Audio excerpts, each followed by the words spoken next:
സർക്കാർ സർവീസുകളിലെ താൽക്കാലിക ജീവനക്കാർക്കും പെൻഷന് അർഹതയുണ്ട് എന്ന് സുപ്രീം കോടതി. പെൻഷൻ ഔദാര്യമല്ല, ഭരണഘടനാപരമായ അവകാശമാണ്. കേന്ദ്ര സർക്കാർ വാദം തള്ളിക്കൊണ്ടാണ് സുപ്രീം കോടതിയുടെ വിധി. വിശദാംശങ്ങൾ ബി ബാലഗോപാൽ നൽകും. Balagopal, good morning. താൽക്കാലിക ജീവനക്കാർക്കും പെൻഷന് അവകാശമുണ്ട് എന്നാണല്ലോ സുപ്രീം കോടതി പറയുന്നത്. പക്ഷേ കേന്ദ്ര സർക്കാരിന്റെ ചില തീരുമാനങ്ങളെ തള്ളിക്കൊണ്ടുകൂടിയാണ് ഇത് വന്നത് എന്നത് ഏറ്റവും നിർണായകവുമാണ്. വിവരങ്ങൾ എന്തൊക്കെ? മോത്തി, വളരെ പ്രധാനപ്പെട്ട ഒരു ഉത്തരവാണ് സുപ്രീം കോടതിയുടെ ഭാഗത്ത് നിന്ന് ഉണ്ടായിരിക്കുന്നത്. ഇന്നലെ ജസ്റ്റിസുമാരായ സഞ്ജയ് കരോളും അഗസ്റ്റ്യൻ ജോർജ് മസീഹുമാണ് ഈ വളരെ സുപ്രധാനമായ ഈ വിധി പ്രസ്താവം പുറപ്പെടുവിച്ചിരിക്കുന്നത്. ഈ വിധിയിൽ സുപ്രീം കോടതി ചൂണ്ടിക്കാണിച്ചിരിക്കുന്നത് ഈ സർക്കാർ സർവീസുകളിലുള്ള താൽക്കാലിക ജീവനക്കാർക്കും പെൻഷന് അർഹത ഉണ്ട് എന്നതാണ്.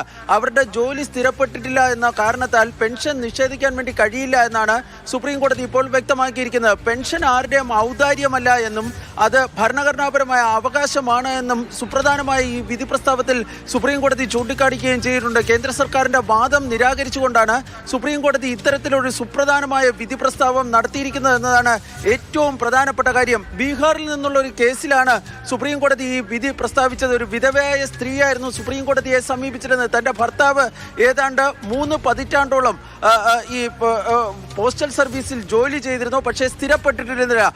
എന്നാൽ തനിക്ക് പെൻഷൻ അർഹതയുണ്ട്, അദ്ദേഹത്തിന് പെൻഷൻ അർഹതയുണ്ട് എന്ന് ചൂണ്ടിക്കാണിച്ചുകൊണ്ടായിരുന്നു അവർ സുപ്രീം കോടതിയെ സമീപിച്ചിരുന്നത്. നേരത്തെ സെൻട്രൽ അഡ്മിനിസ്ട്രേറ്റീവ് ട്രിബ്യൂണലിനെയും അതുപോലെ തന്നെ പട്ന ഹൈക്കോടതിയും ഒക്കെ സമീപിക്കുകയും ചെയ്തിരുന്നു.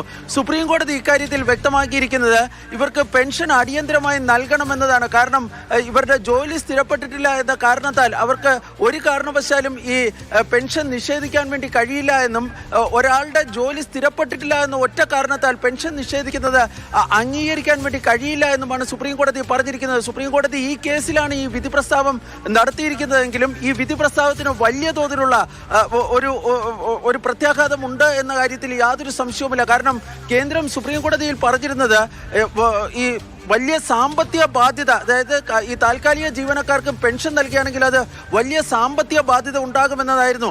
ആ വാദം നിരാകരിച്ചുകൊണ്ടാണ് പെൻഷൻ ആരുടെയും ഔദാര്യമല്ല, മറിച്ച് ഭരണഘടനാപരമായ അവകാശമാണെന്ന സുപ്രീം കോടതി എന്ന സുപ്രധാനമായ വിധി പ്രസ്താവം ഇപ്പോൾ സുപ്രീം കോടതി പുറപ്പെടുവിച്ചിരിക്കുന്നത്. മോത്തി, ബി ബാലഗോപാലാണ് വിശദാംശങ്ങൾ പങ്കുവച്ചത്. ബാലഗോപാലിന് നല്ല ദിവസം ആശംസിക്കുന്നു. താൽക്കാലിക ജീവനക്കാർ, സർക്കാരിലെ താൽക്കാലിക ജീവനക്കാർക്കും പെൻഷന് യോഗ്യതയുണ്ട്, അവർക്കും നൽകണം എന്നതാണ് ഇപ്പോൾ സുപ്രീം കോടതിയുടെ വിധി വന്നിരിക്കുന്നത്.